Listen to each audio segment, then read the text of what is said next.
Hello, ladies and gents. Welcome or welcome back to Selfscape. Selfscape is a place where my intrusive thoughts call home. In the next 15 to 20 minutes, I will attempt to share the past 1 week of my life with you. So I'll attempt to fit it into 20 or less than 20 minutes. And I wouldn't even lie, the past 1 week has been eventful. The things that I had initially wanted to talk about, the things that had been on my mind, and I had multiple conversations with myself about because I was trying to rationalize them. I don't even want to talk about those things because there are other things now weighing on my mind, and I haven't had the chance to digest them as much as I would like. So I thought, this is Selfscape. Let me bring it here and have a conversation with myself so I can digest these things, break it down, and be in a better headspace.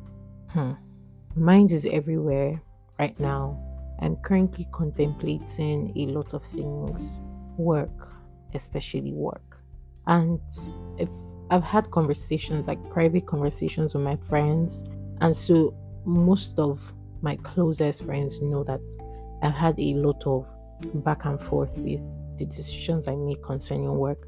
I did not mean for this episode to be so weighty in that regard, but it is just Selfscape was made to help me collect my thoughts really. I think in the first episode I did mention that it was like an audio diary. So pardon me this one episode and maybe many other episodes to come in the future where I would be a little bit, should I call it, emotional, where I would be a little bit emotional and I would attempt to address or break down my emotions so that I can process them. Permit me justice once and subsequent ones. I don't know how to explain this particular feeling, but I would say it exactly how I feel it, and then maybe if the explanation will come to me as I share it. That feeling when you are giving everything that you have, everything that you think you have, or you have a skill and you have worked to a certain degree on that skill to be able to provide value. And so you know that you are providing value, but you feel stifled and you feel pressured and you feel stressed and you feel underappreciated and undervalued. So in the instance where you are in your head or in your mind producing at a maximum capacity, giving your 100% to a job, to your career, to your skill, and the recipient has never once said thank you, neither have they once felt or thought that you were giving everything. And a lot of the shortcomings or a lot of the failings have not been entirely your fault. It's supposed to be shared blame, but they have dunked on you so much that you are the go-to fall guy for every mistake and every mishap or everything that doesn't work out. It just sucks, It sucks. And I think a lot of people are probably, I would like to assume that a lot of people working probably feel this way. And I think it sucks. And I really don't know how to address it because I don't know, it just sucks.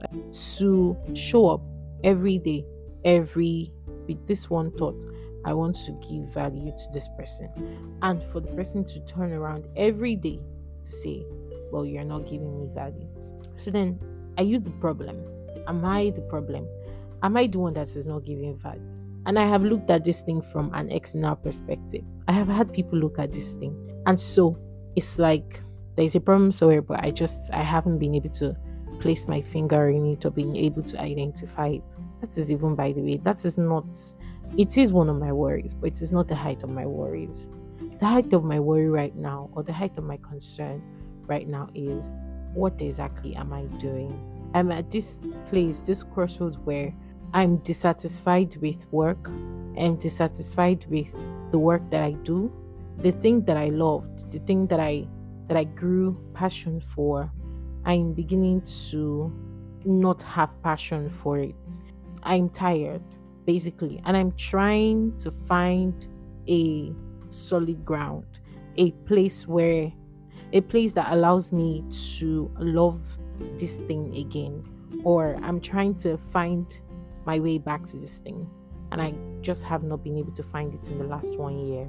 And I have tried to communicate this, but nobody has heard me, and nobody has taken their time to actually understand or listen to me, or process it the way I would like it to be processed.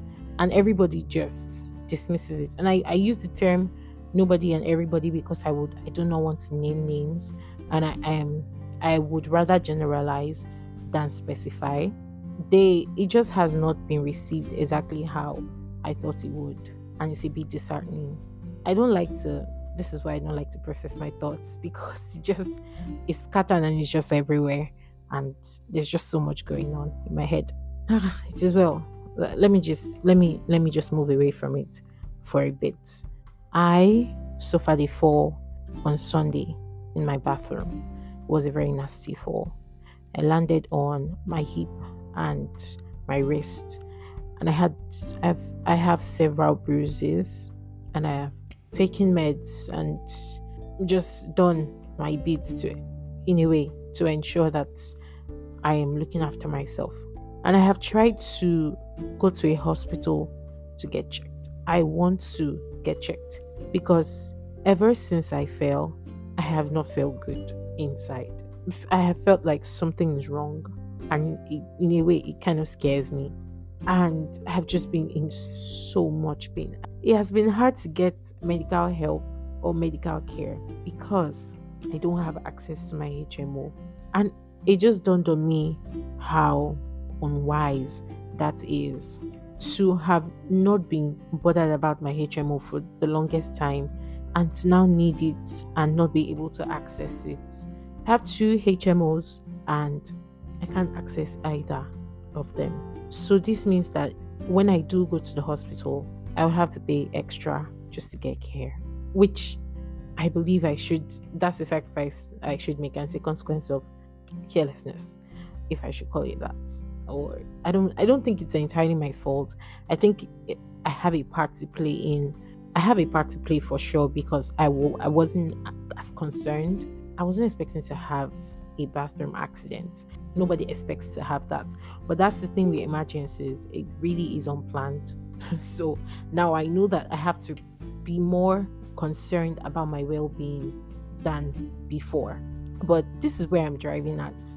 HMO aside, it dawned on me on Sunday as I was falling.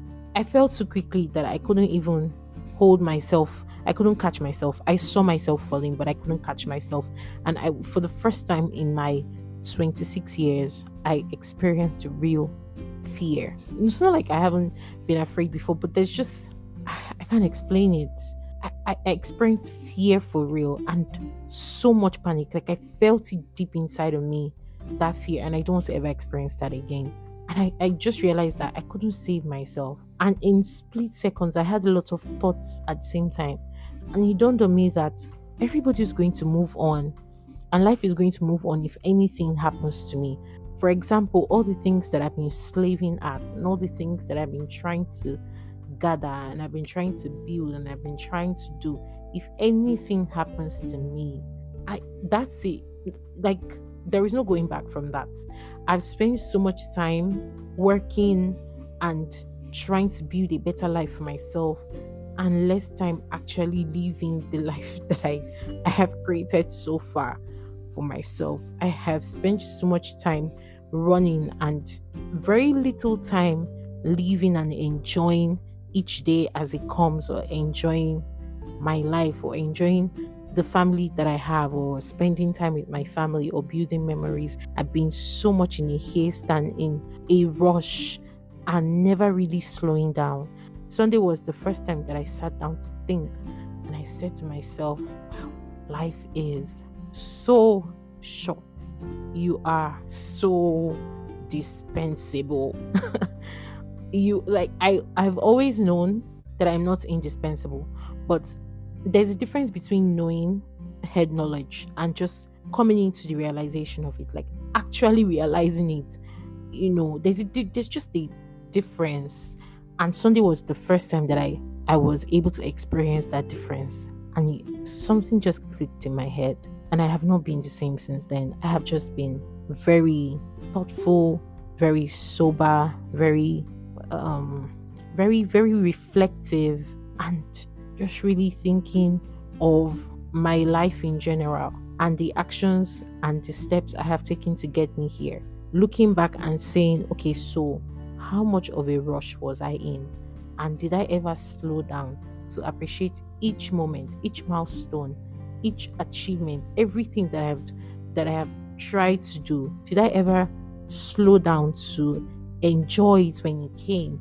Or was I just moving on to the next thing and trying to hit the next milestone and trying to reach the next goal and trying to do the very next thing? And have I ever stopped for a second to think about what I'm really doing and why I'm doing it? And maybe that's why I'm disillusioned with work. Maybe that's why I'm disillusioned with a lot of things. And I'm thinking to myself, maybe all of these things are not worth it. Like, what am I really doing and what am I living for? Why am I struggling so much? And why am I trying to do too much? Or am I even doing enough? So these are the things that have been weighing on my heart. And it may just seem like to you, it may seem so unnecessary and so dramatic. And you're like, what is all of this? Why am I listening to this? And that's okay. But see, these things are really important to me. And I just need a way to be able to communicate how I feel, because I used to bottle up my feelings and it was never helpful. So talking to myself is one of the things that has helped, because I'm able to break down my emotions and address them one after the other. And as you can tell, I have a lot of things bottled up inside, and I think a lot of thoughts, because I have said so many things in this recording or in this episode. I've said a lot of things that I would obviously have to really sit to address or dissect or think about or think over. And I hope that I'm able to do, and I hope that I'm able to go to the hospital this week. I'm trying to fix my HMO so that I can. I hope that I'm able to go to fix my HMO so that I can. And I really hope that I'm able to give you a positive feedback or a positive update. Keep me in your prayers. I will let you know in the next episode where I'm at, what I'm doing, how I'm feeling work-wise. I feel a lot of pressure to be this way. I'm going to turn 27 this year in a next month, so let me say in a couple of weeks, and I feel this pressure to be something.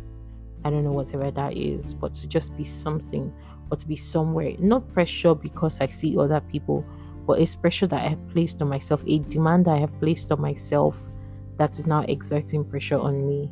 And I'm trying to shed off that weight and to take off that demand and to not place that demand on myself anymore. I mean, it's just not worth it. I will be fine. I don't want so much. Funny enough, I don't want so much. I just want to be okay and to be comfortable and to be content with wherever I'm at. But at the same time, even with the solitude that I want, there's this pressure that comes with it. And so I don't want that pressure. I don't want it for myself. I want to be able to enjoy everything I am doing this year. I want to be so intentional about it. I will try to take that pressure off me and try to fix it. I really hope that this episode, I don't know if it's something that I don't know if it's what you were expecting. It may not be, and it may be, but I just hope that you're able to draw something from it for yourself, or maybe even relate, or offer me advice, or tell me something. Give me a word of comfort, something that I will need or I would eventually use. I will see you guys in the next episode. Thank you so much. Have a wonderful week. Bye, y'all.